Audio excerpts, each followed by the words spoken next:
All right, bowl season is here. Moving on to Friday afternoon in El Paso, Texas, the Sun Bowl. We got Pitt taking on UCLA, looking for their 10th win of the season. This line has continually climbed up in the Bruins' direction. I was seeing it at 5.5 earlier in the week, all the way up to UCLA minus 7.5, and even seeing some 8s here as I record. Total has stayed pretty steady around 54. Yeah, I mean, Pitt is not at full strength in this game, not even close. Keaton Slovis transferred. Their top running back opted out. 2 starting offensive linemen won't play. 3 starting defensive linemen won't play, including some of their playmakers off the edge. 2 other starters won't play either. So Pitt is clearly very decimated by the portal and the opt-out sector. With that said, I think there's one element of this matchup that is getting somewhat overlooked. Pitt's defense does have what it takes to match up with UCLA pretty well. Listen, I've sung the praises of UCLA's offense all year. DTR and kind of his flashiness gets a lot of the attention, but I mean, Zach Charbonnet is over 7 yards per carry this year from the running back position. He's had a great year. That's a guy I think is going to have a great NFL career as well. So UCLA is just a very multiple offense. But I will say this, though, playing in the Pac-12 this year, and I don't like making these generalizations, defenses across the board in the Pac-12 were just pretty poor this year. Even the USCs, I would say Utah was not even up to snuff with what they usually are. I think on paper, this could be a tougher challenge for UCLA than they're used to, especially at the line of scrimmage. It's just hard for me to know how to balance, all these guys who won't play for Pitt. It's really going to come down to how far as Pat Narduzzi brought along some of those, second string guys who are going to have bigger roles in this game. This game will be decided at the line of scrimmage. Feel pretty confident about that. I actually think that from what Pitt has shown this year, I think they can hold DTR to a fairly ineffective day.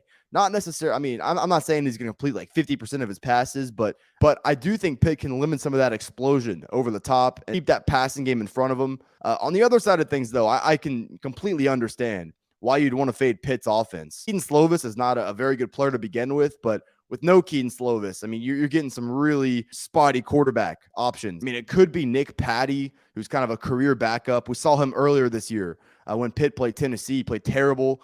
They also got Nate Yarnell, who has the higher upside, but he's still a true freshman. Wouldn't really want to trust him either. And with that running game and offensive line not being at full strength either, just no idea what we're going to get out of Pitt in this game. Pat Narduzzi, though, is going to want to slow this game down. This is a contrast of styles kind of game. Chip Kelly's an offensive guru, and Pat Narduzzi doesn't like playing good offense. He wants to muck games up.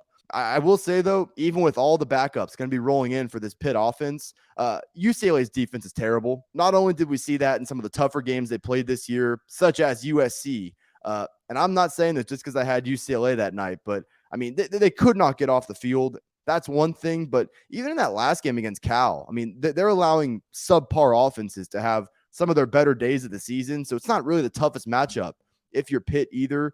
At this point, if you wanted to be on UCLA, you've kind of missed your best chance. You could have gotten this at 5.5 a few days ago. You're having to lay over a touchdown here just because guys are out, just because the line is moving, far in one direction. It doesn't always mean it's going to work out that way. I mean, UCLA's defense, you could argue, is still the worst unit on the field. I couldn't play UCLA for the line value that we've lost alone, but I'm not so sure that they're going to blow out Pitt like everybody thinks. It's really going to come down to how some of these depth pieces for Pitt play. I want no part of this game. I know UCLA is pretty motivated to play this game, but with a defense that bad, motivation only goes so far. I'll lay off of this game.